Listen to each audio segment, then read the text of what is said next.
Assalamualaikum warahmatullahi wabarakatuh. Kali ini kita akan belajar tentang gerak dan gaya bagian 3, yaitu tentang hukum Newton. Sebelum kita mempelajari tentang hukum Newton, kita akan berkenalan dulu dengan tokoh pencetus teori gravitasi, yaitu Abdurrahman Al-Kazimi pada abad ke-12 Masehi. Kemudian 500 tahun kemudian Isaac Newton mempelajari teori itu dan menjadikan beberapa menjadi hukum gravitasi, dan akhirnya Isaac Newton juga menemukan tentang hukum Newton. Nah, dari penemuan-penemuan inilah yang nantinya akan kita pelajari tentang hukum Newton itu sendiri. Hukum Newton ada 3, yaitu hukum 1 Newton, hukum 2 Newton, dan hukum Newton.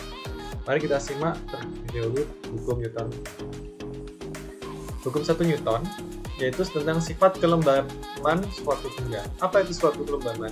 Misalkan di sini ada gambar sebuah gelas dan sebuah kertas, maka jika kertas itu ditarik ke suatu arah tertentu, maka gelas itu akan ikut juga bergerak.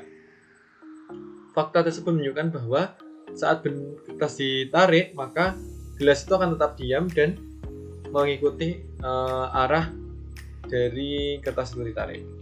Nah, benda yang memiliki kecenderungan untuk tetap mempertahankan keadaan atau diam atau geraknya dengan cepat tetap yang disebut dengan inersia atau kelembaban suatu benda. Contohnya, saat kamu berada di dalam sebuah mobil yang sedang melaju kencang, kemudian tiba-tiba sopirnya itu mengerem, maka badan kamu tuh akan terasa terdorong ke depan. Kenapa? Karena ini kamu ingin mempertahankan gerak benda tersebut. Nah, peristiwa tersebut yang pada akhirnya memunculkan ide teknologi sabuk pengaman yang dipasang di kendaraan motor, khususnya mobil. Ini adalah salah satu aplikasi dari hukum 1 Newton. Ya, hukum 1 Newton berbunyi yaitu tentang sifat inersia benda, bahwa benda yang tidak mengalami resultan akan tetap diam atau bergerak lurus beraturan. Maka disebutkan dengan sigma F itu sama dengan 0. Percobaan kedua Newton. Kita yang perlukan adalah 2 buah beban 100 gram, ada 1 katrol dan tali 2 meter, kemudian 1 kereta yang masanya 100 gram. Percobaan pertama itu rangkaian kereta, katrol, tali, dan beban dirangkai seperti gambar tersebut. Kemudian kita amati. Kemudian percobaan 2. Nah, dari percobaan pertama ini ditambahkan 1 beban di bawahnya lagi, sehingga berat beban yang di sini itu menjadi 2 kali 100 gram. Kemudian percobaan 3, beban yang di bawah di sini tadi dipindahkan ke keretanya, sehingga beban di keretanya itu ditambah 100 gram. Maka dari percobaan ini dapat kita dapatkan, misalkan ini ada data. Tadi kan berat bebannya adalah 100, ditambah 1 lagi jadi 200. Yang 1 dipindahkan ke massa benda menjadi 100 lagi. Kemudian massa kereta kan 100. Maka yang kosong pada percobaan pertama masanya total hanya 100. Yang kedua masanya juga sama 100. Nah, yang kedua ditambahkan beban kereta sama beban benda tadi ditambah 100, jadi hasilnya 200. Maka percepatannya berapa? Di sini kita dapatkan percepatannya adalah 1 untuk percobaan pertama, 2 untuk percobaan kedua, dan 3,5 untuk percobaan ketiga. Hal ini menunjukkan bahwa A itu percepatan kereta itu adalah jumlah berat beban percobaan yang digantungkan dibagi dengan massanya. Maka didapatkan 100 bagi 100 adalah 1, 200 bagi 100 adalah 2, dan 100 bagi 200 adalah 1. Maka rumusnya adalah A itu sama dengan sigma F sama M. Nah, secara ditulis dengan persamaan tertentu, maka kita bisa menulis dengan persamaan sigma F sama dengan M kali A. Ini secara matematika jadi hukum 2 Newton. Kok bisa? Coba kita lihat pertanyaan di sini.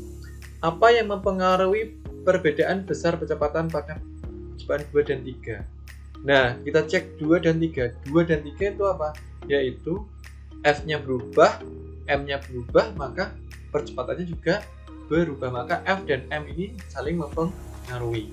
Bagaimana hubungan antara gaya, yaitu berat beban yang digantung, dengan percepatan sistem berdasarkan percobaan 2 dan 3? Coba kita cek. Jika 2 2 dan 3 ini, jika 2 dan 3 ini percepatannya menurun, maka ini juga semakin berkurang. Atau misalkan kita dan 1 dan 3 saja yang beratnya sama dan ini masanya sama, ini juga hanya juga ikut.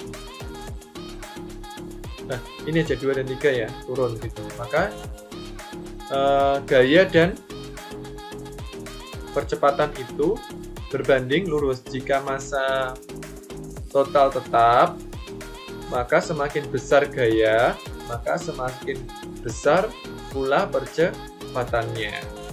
Gitu. Apa yang mempengaruhi perbedaan besar percepatan sistem pada percepatan 1 dan 3? 1 dan 3 itu apa? Yaitu apa yang berbeda adalah massa total. Yang satunya adalah 100, yang ketiga adalah 200. Sedangkan F-nya tetap, sehingga percepatannya juga berubah. Bagaimana hubungan antara massa total dengan percepatan kereta berdasarkan percobaan 1 dan 3? Massa total, maka di sini semakin besar massa totalnya, maka percepatannya juga semakin turun. Berarti ya ini adalah berbanding terbalik. Jika gaya tetap, ininya tetap, semakin besar massanya, maka semakin kecil pula percepatannya. Nah, yang ketiga adalah hukum 3 Newton. Ini contohnya adalah ada peristiwa roket terbang. Bagaimana roket bisa terbang? Ternyata roket ini bisa terbang karena ada gaya dorong dari semburan gas yang di bawahnya. Nah, hal ini memunculkan hukum 3 Newton yang menyatakan bahwa ketika benda pertama mengerjakan gaya F aksi pada benda kedua, maka benda yang kedua tadi, jadi gas tadi memberikan aksi, sehingga roket memberikan reaksi yang sama besar ke benda pertama namun berlawanan arah. Maka F aksi tadi, ini aksinya ke bawah, reaksinya ke atas, maka jadilah secara matematis disimpulkan ini F aksi sama dengan min F reaksi. Karena apa ini negatif? Karena arahnya berlawanan. Jadi gaya aksi reaksi selalu bekerja pada dua benda yang berbeda dengan besar yang sama. Contohnya hukum 3 Newton yang lain adalah, contohnya ini adalah peristiwa orang berenang. Berenang itu orang tuh mendorong ke belakang, tetapi bagaimana arahnya orang yang berenang ke arah ke depan. Jadi aksinya ke depan, aksinya ke belakang, reaksinya ke depan. Kemudian burung yang mengepakkan sayap, gaya aksinya itu ke bawah, namun burung itu kan terbang ke atas, maka yang ke atas itu adalah reaksinya. Contoh yang ketiga adalah orang yang mendayung. Orang mendayung itu aksinya, dayungnya didorong ke belakang, sedangkan arah gerak perahunya itu ke arah depan. Itu adalah hukum 1, 2, 3, dan 4. Oke, terima kasih untuk pelajaran kali ini.